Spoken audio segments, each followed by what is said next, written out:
ओम शांति। प्रजापिता ब्रह्मा कुमारी ईश्वरीय विश्वविद्यालय द्वारा 7 दिन का कोर्स आरंभ हो रहा है। आज कोर्स का दूसरा दिन है। आप सबका हार्दिक स्वागत है। कल हमने देखा और जाना कि मैं एक आत्मा हूँ और आत्मा के अंदर 3 शक्तियाँ हैं, मन, बुद्धि और संस्कार। मन सोचने का काम करता है, बुद्धि निर्णय करती है और कर्मों के अनुसार मनुष्य के संस्कार बनते हैं। आत्मा के 7 गुणों का मालूम हुआ, जैसे ज्ञान, पवित्रता, सुख, शांति, आनंद, प्रेम, शक्ति। आत्मा इस शरीर में भ्रुकुटी के बीच में रहती है और आत्मा का ये टेम्परेरी स्थान है, स्थायी स्थान परम धाम है। हम सब यहाँ आत्माएं पाठ बजाती हैं नाटक के रूप में, कोई माँ का, भाई का, बहन का, और हम सब आत्माएं परम धाम से आती हैं, अपना पाठ पूरा करके ऊपर चली जाती हैं। आज जो हमारा लेसन है, आज का जो लेसन है वो परमात्मा की पहचान का लेसन है। परमात्मा कौन है? आत्मा का पिता परमात्मा।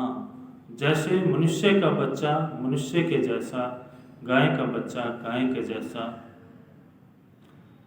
इसी तरह से आत्मा का पिता परमात्मा, जैसे आत्मा का रूप ज्योति बिंदु है, ऐसे परम पिता परमात्मा का रूप भी ज्योति बिंदु स्वरूप है। परमात्मा किसे कहेंगे? परमात्मा के लिए 5 बातें कसौटी पर हैं। नंबर 1 है, परमात्मा उसे कहेंगे जो सर्वधर्म मान्य हो, जिसे सभी धर्म की आत्माएं परमात्मा के रूप में स्वीकार करें, उसे हम परमात्मा कहेंगे।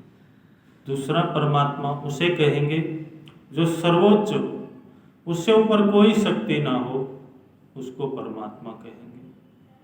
तीसरा, परमात्मा उसे कहेंगे जो सर्वोपरि है, जो जन्म मरण से न्यारा है, जो दुख हरता सुख हरता से न्यारा है, पाप पुण्य के कर्म में नहीं आता, सर्वोपरि है, जो गीता में कहा है कि मैं अजन्मा हूँ, अभोक्ता हूँ, मैं शरीर धारण नहीं करता, गर्भ से जन्म नहीं लेता। परमात्मा निराकार है, सर्वोपरि है। फिर परमात्मा उसे कहते हैं सर्वज्ञ, जो त्रिकालदर्शी है। चौथा नंबर है सर्वज्ञ, जो त्रिकालदर्शी, तीनों कालों को जानने वाला है, जो दाता है, जो देने वाला है। परमात्मा के लिए कहते हैं कि भगवान जब देता है तो छप्पर फाड़ के देता है, तो परमात्मा सर्वज्ञ है, परे होते भी सर्वज्ञ हो, सब कुछ जानता है। 5वां, परमात्मा उसे कहेंगे जो अनंत है, जो अपरिवर्तनशील है, जो एक रस है। परमात्मा के लिए कि अनंत गुण है। परमात्मा को ज्योति बिंदु स्वरूप कहते हैं। इन 5 बातों से हम कह सकते हैं कि परमात्मा एक है। आज व्यक्ति अलग अलग देवी देवताओं में भावना रखता है, तो उनको भगवान समझता है। परमात्मा एक है।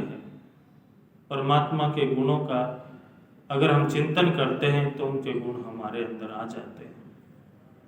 संसार में भिन्न भिन्न मान्यताएं हैं कि आत्मा सो परमात्मा, प्रकृति ही ईश्वर है ना, परमात्मा सर्वव्यापी है, कण कण में।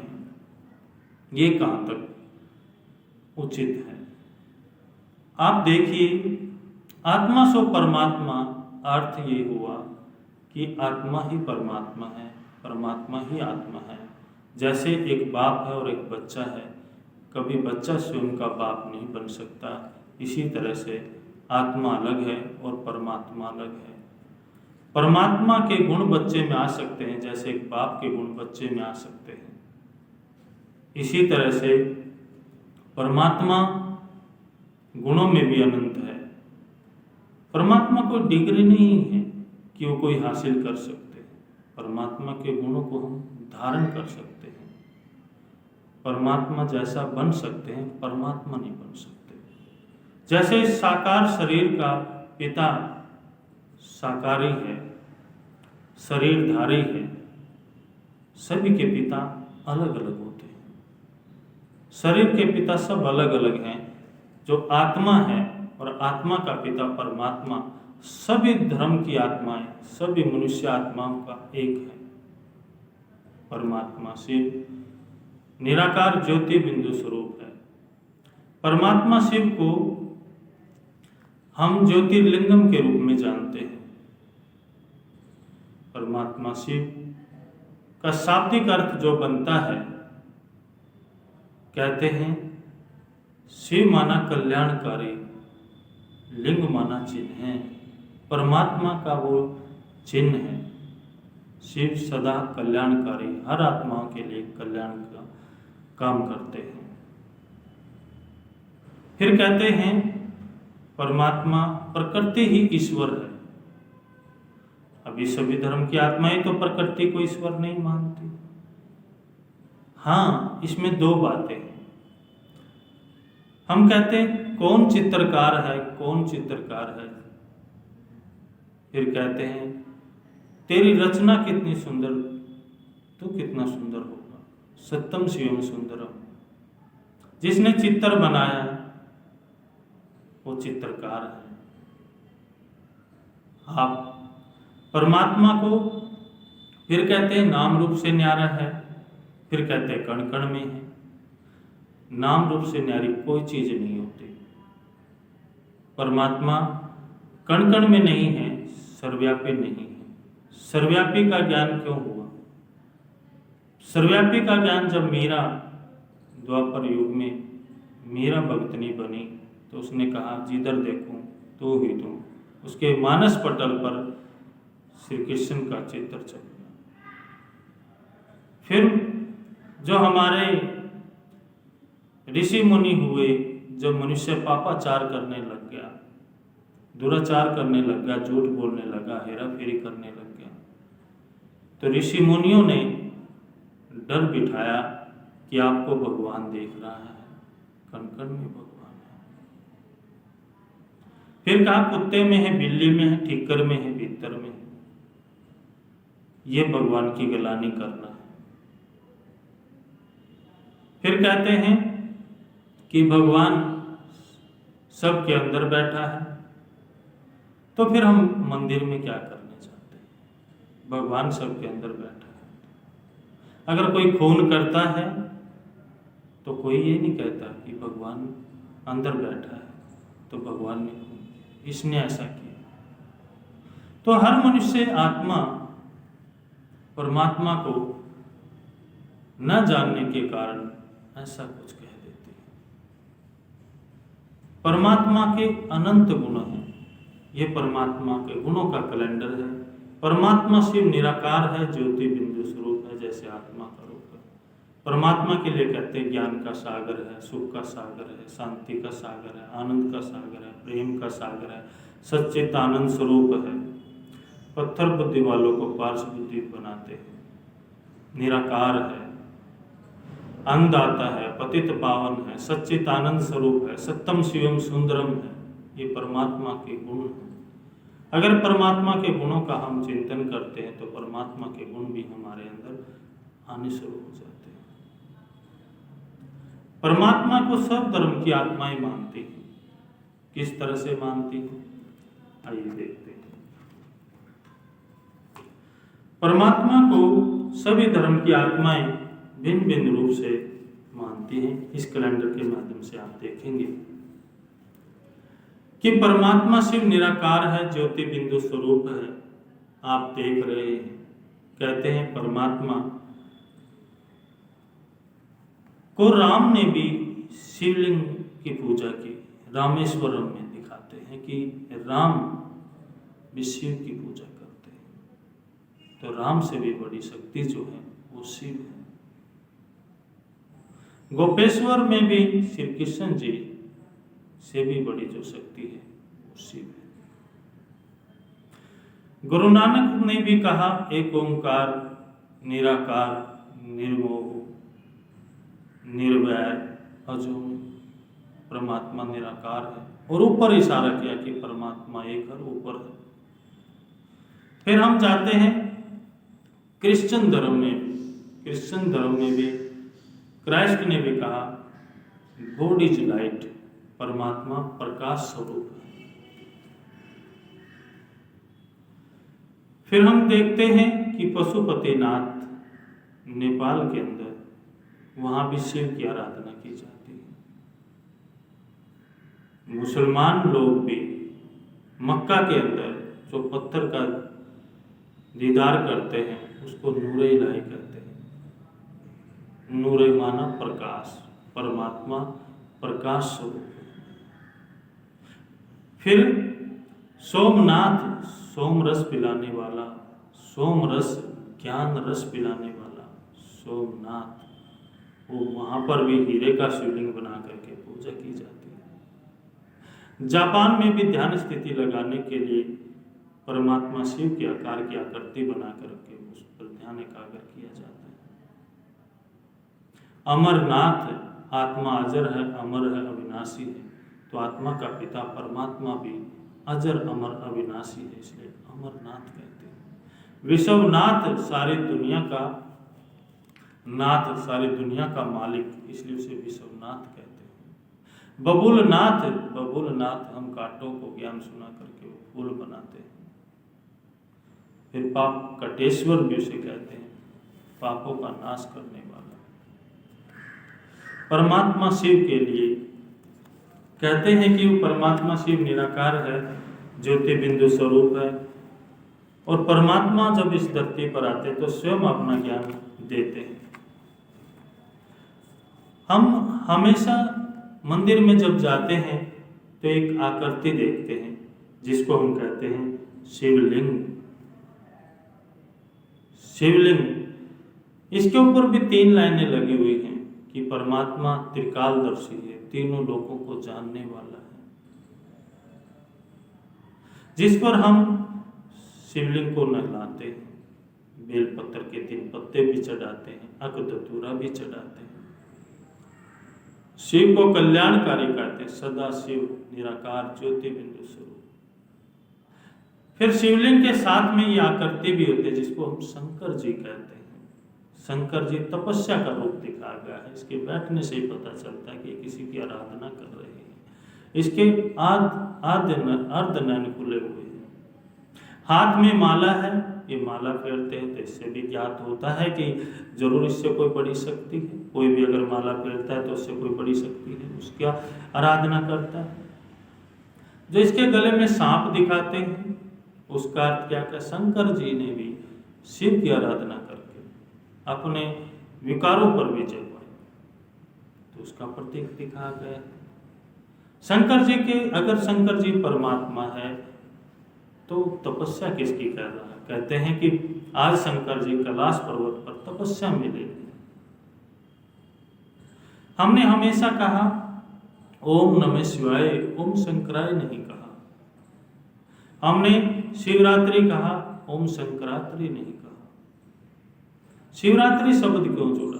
शिवरात्रि, किसी का भी जन्मदिन होता है तो कहते हैं जन्मदिन, चाहे वो रात को जन्म होता है तो भी उसका जन्मदिन मनाते हैं। तो शिव के साथ रात्रि शब्द क्यों जुड़ा?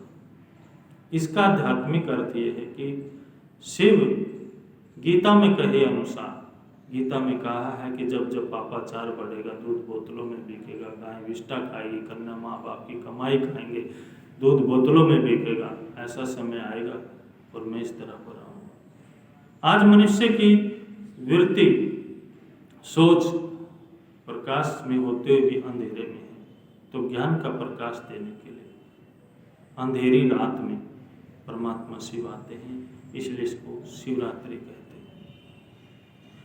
अंधकार को दूर प्रकाश की तरफ ले जाने के लिए आते हैं। मनुष्य आत्माएं आज अपने विकारों में इतनी जड़ित है, दुखी है। काम, क्रोध, लोभ, मोह, अहंकार, ईर्ष्या, द्वेष, घृणा, व्यार भावनाएं, हठ, छल। तो भगवान शिव को जब हम याद करते हैं तो हमारे से ये सारे विकार दूर भाग जाते हैं। परमात्मा शिव के लिए हम कहते हैं सत्यम शिवम सुंदरम। जो सत्य है, जो शिव है, उससे ऊंचा कुछ भी नहीं है। परमात्मा शिव निराकार ज्योति बिंदु स्वरूप। हम उसको प्रजापिता ब्रह्मा कुमारी ईश्वरीय विश्वविद्यालय में परमात्मा शिव को, निराकार को हम बाबा कहते हैं। बाबा से ये शब्द नहीं है कि हम किसी देहधारी को कहते हैं। किसी भी घर में कोई बड़ा होता है तो उसको बड़े को भी बाबा कह देते हैं, दादा को बाबा कह देते हैं। तो परमात्मा शिव को हम सब प्यार से बाबा कहते हैं, कोई देहधारी मनुष्य को बाबा नहीं कहते। जब हम परमात्मा शिव को याद करते हैं तो परमात्मा शिव से हमें शक्तियाँ मिलती हैं, हम अपने को जान पाते हैं और परमात्मा शिव हमें अनंत शक्तियाँ देता है। परमात्मा को याद करना, अपने को आत्मा समझना और आत्मा के पिता को परमात्मा को याद करना। जैसे एक बच्चा अपनी माँ को याद करता है, एक बच्चा अपने पिता को याद करता है। कभी बच्चा अपने पिता की फोटो जेब में नहीं रखता, क्योंकि जब भी उसे पिता आता है याद तो उसका चेहरा याद आ जाता है। तो हम भगवान शिव को, निराकार ज्योति बिंदु स्वरूप को याद करें और अपने आप को विकारों से दूर करें। परमात्मा शिव अपना श्रेष्ठ करते हुए कर रहे हैं। परमात्मा शिव जब आते हैं तो मनुष्य आत्मा को ज्ञान रस पिला करके उसका ज्ञान चक्षु को खोल देते हैं, ज्ञान चक्षु देते हैं। परमात्मा शिव सभी आत्माओं के पिता हैं। पिता के रूप में वो हमें प्यार देते हैं और टीचर के रूप में हमें वो शिक्षा देते हैं और सतगुरु के रूप में हमें वो रास्ता दिखाते हैं। परमात्मा से हमारे तीन संबंध, बाप, टीचर, सतगुरु। हम सभी आत्माओं का पिता है वो।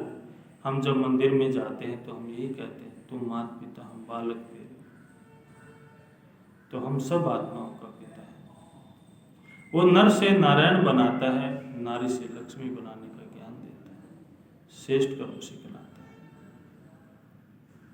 परमात्मा शिव हम सब मनुष्य आत्माओं को श्रेष्ठ बना करके नई दुनिया के लिए तैयार कर रहे हैं। तो हम परमात्मा शिव को हर रोज सवेरे गुड मॉर्निंग करें। आँख खुलते ही, कई भाई बहनों की तो पहले मोबाइल से गुड मॉर्निंग होती है, फिर समय देखते हैं और फिर परमात्मा को गुड मॉर्निंग करते हैं। आप सवेरे सवेरे परमात्मा को गुड मॉर्निंग कीजिए, परमात्मा शिव भोलेनाथ गुड मॉर्निंग, और साथ में ही कह दीजिए कि मेरा आज का दिन बहुत अच्छा है, खुशियों से भरा हुआ होगा, सफलता से संपन्न होगा।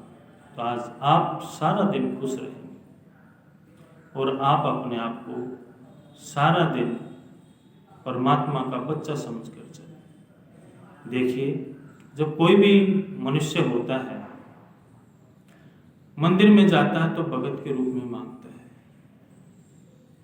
भगत को मांगना पड़ता है और बच्चा अधिकारी होता है बाप का। जब भगवान को हम बाप बना लेते हैं तो उसकी प्रॉपर्टी पर हमारा अधिकार है। जैसे आपका बच्चा आपसे 20,000 रुपये मांगे तो आपकी जेब से वो ले सकता है, और कोई भिखारी आए तो आप उसको 10 रुपये ही देंगे। तो बच्चा बनना अच्छा है या भगत बनना अच्छा है, ये आप पर निर्भर करता है। एक बार की बात है, एक भिखारी हर रोज एक राजा से भीख मांगता था और राजा का भी नियम था कि भिखारी को रोज भीख देना। एक दिन वो भिखारी कुछ देर हो गई, जब आया तो अंदर प्रवेश कर रहा था महल में, तो द्वारपालों ने, पहरेदारों ने उसको रोका और कहा कि अब समय नहीं है, राजा महल में नहीं है। तो उसने पूछा, राजा कहाँ गए, कहाँ है राजा? उसने कहा कि उन्होंने बताया कि राजा पूजा करने गए हैं, मंदिर में गए हैं। तो जो भिखारी था उसके मन में प्रश्न उठा क्यों ना मैं भी देखूं उस मंदिर में जाकर राजा जी क्या कर रहे हैं। तो राजा को उन्होंने देखा और देखने पर पता चला कि राजा तो भगवान से मांग रहे हैं और वो हमें देते हैं। उन्होंने देखा कि भगवान राजा हनुमान की पूजा कर रहे हैं, हनुमान की पूजा कर रहे हैं, तो वो वहाँ से चल पड़ता है। और जाते जाते उसके मन में ख्याल आता है कि राजा से मैं मांगता हूँ और राजा हनुमान से मांगता है। हनुमान शिव का भगत था और हनुमान राम का भगत था और राम शिव का भगत था। जब अब ये वाया वाया का चक्कर है तो मैं क्यों नहीं शिव का से ही बच्चा बन जाऊं, शिव से ही मांगूं। तो वो भिखारी ने शिव की आराधना शुरू कर दी। तो हम सब आत्माएं शिव के बच्चे हैं, शिव को अपना बाप माने और शिव को याद करें। शिव से अनंत शक्तियाँ मिलती हैं। तो परमात्मा शिव को आज से हम पूरा निश्चय से अपना बाप और टीचर और सदगुरु के रूप में याद करें। परमात्मा शिव सत्यम शिवम सुंदरम है, तो उसको हम ध्यान करें। जब भी हम फ्री हों, जब भी समय मिले, अपने आप को 1 मिनट 1 सेकंड आत्मा निश्चय करें, मैं आत्मा हूँ, मैं परमपिता परमात्मा की संतान हूँ। आप देखिए, अगर आप ये दिन में 12 बार करते हैं तो आपका बहुत एनर्जीफुल महसूस होगा आपको और आपको अच्छा भी लगेगा। तो आज से हम प्रतिदिन सवेरे उठ करके परमात्मा को गुड मॉर्निंग करेंगे और उनसे वरदान ले लेंगे कि मेरा दिन आज खुशियों से भरा होगा, मैं सफलता मूर्त होऊंगा और मेरे सब काम अच्छे से अच्छे होंगे। और रात को जब सोते हैं तो रात को भी उसको सारा चार्ट दे करके, परमात्मा आज मेरे से ये अच्छा हुआ, ये अच्छा हुआ, ये अच्छा हुआ, और जो बुरा हुआ वो भी बताना है कि मेरे से आज ये हुआ, ये हुआ। आप देखिए, प्रैक्टिकल करके देखिए, आपका दिन अच्छा जाएगा और नींद भी अच्छी आएगी। क्योंकि कोई चीज़ जब हमें पसंद नहीं होती है, छोटे बच्चे को, तो वो अपने बाप को दे देता है और वो खुश रहता है। इसी तरह से भगवान हमारा बाप है। हमें कोई भी चीज़ हमें परेशान कर रही है या दुखी कर रही है तो परमात्मा शिव भोले बाप को दे करके निश्चिंत हो जाइए और उसकी गोदी में सो जाइए। तो आज के लिए इतना ही। ओम शांति, नमस्कार।